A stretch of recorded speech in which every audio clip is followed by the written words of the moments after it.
राधे राधे साथियों, आज आप पढ़ेंगे 12 वर्णों वाली छंद और उस छंद का नाम है वंशस्थम।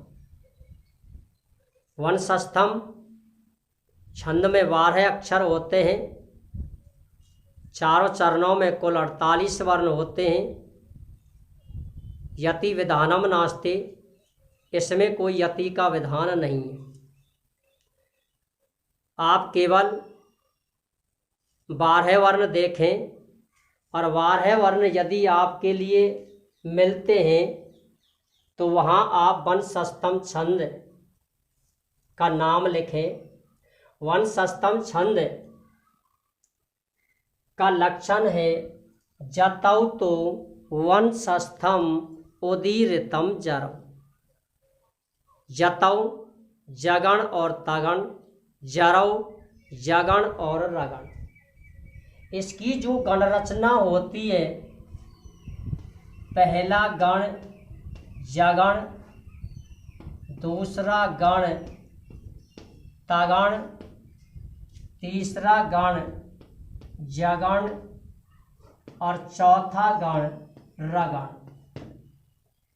गणों की संख्या 4 है, इसलिए इसके प्रत्येक चरण में वर्णों की संख्या 12 होती है और चारों चरणों में कुल संख्या 48 होती है। यति का इसमें कोई विधान नहीं है। जैसे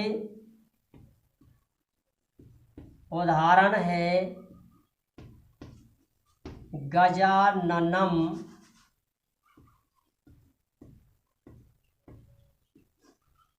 गजाननम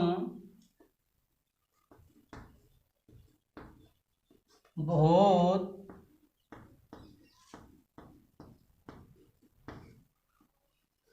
गणादि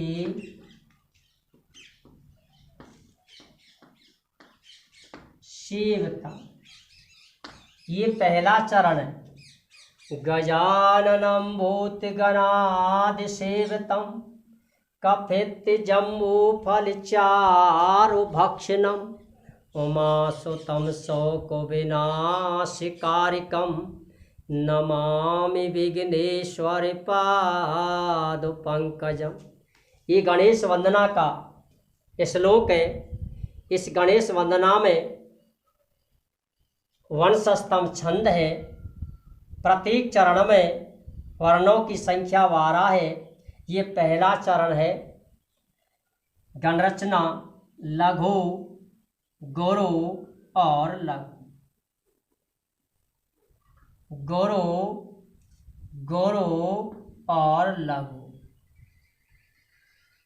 जगण, जभान, तगण, ताराज, लघु, गुरु और लघु।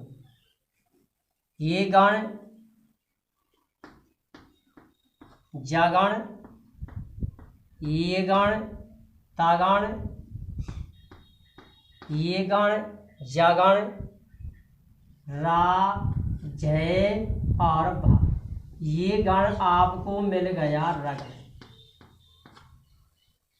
छंद के लक्षण के अनुसार पहला गण जगण, दूसरा गण तगण, तीसरा गण जगण और चौथा गण रगण। ये पहला चरण है। गजाननम भूत गणादि सेवतम कफित जम्बू फल चारु भक्षणम। कफित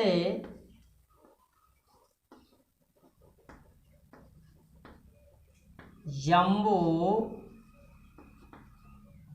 फल चारु भक्षण। ये भी आप देख लें। दूसरा चरण लघु, गुरु और लघु। गुरु, गुरु और लघु। ये हुआ तगण।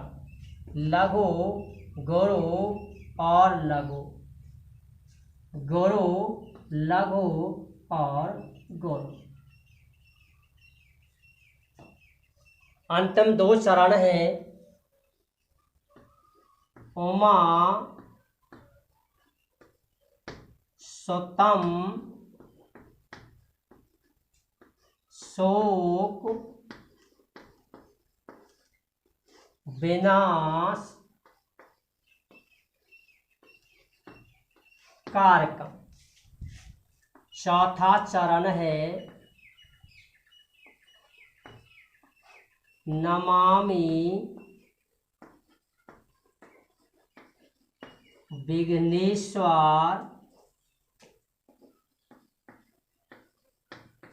पाद पंकज। ये चारों ही चरण आपके सामने उपस्थित हैं। इन चारों ही चरणों में ये जो चारों चरण हैं, इन चारों ही चरणों में गण व्यवस्था जो है वो समान व्यवस्था है। वर्णों की जो संख्या है वो भी समान संख्या है। इस प्रकार से आप ये जो 12 वर्णों वाली छंद है वंशस्थम छंद, इसका आप उदाहरण सहित अध्ययन करें। प्रत्येक चरण में वर्णों की संख्या 12 होती है। चारों चरणों में वर्णों की संख्या 48 होती है। इसका लक्षण भी आपके सामने लिखा हुआ है। गणरचना आपके सामने की गई है। फिर भी यदि आपको इसमें कहीं कोई समस्या यदि आती है तो आप हमें बताएं। 12 वर्णों वाली जो छंद हैं, 12 वर्णों वाली छंद दूसरी एक छंद होती है जब एक ही समान वर्णों वाली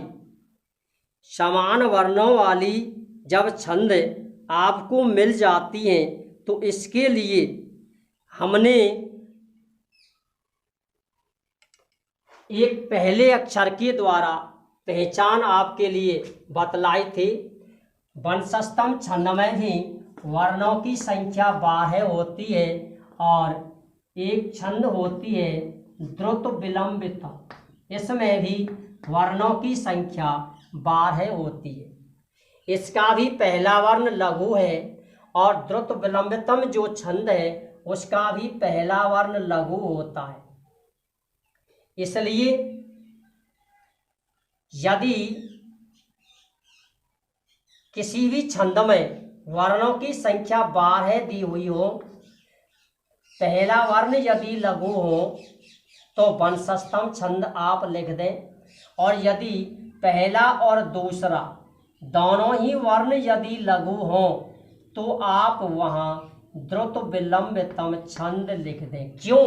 क्योंकि इसमें पहला गण जगण होता है और इसमें पहला गण जो होता है वो नगण होता है। इस प्रकार से आप 12 वर्णों वाली छंद द्रुत विलंबितम और वंशस्थम दोनों ही छंदों की पहचान इस प्रकार कर सकते हो। यदि वर्णों की संख्या आपको 12 मिलती है, पहले दोनों वर्ण यदि लघु हों तो आप द्रुत विलंबितम छंद लिख दें, और पहला वर्ण यदि लघु है दूसरा गुरु है तो आप वंशस्थम वहाँ छंद लिख दें। इस प्रकार से 12 वर्णों वाली छंदों की पहचान आप बड़े ही सरल तरीके से कर सकते हो। जय हिंद, जय भारत।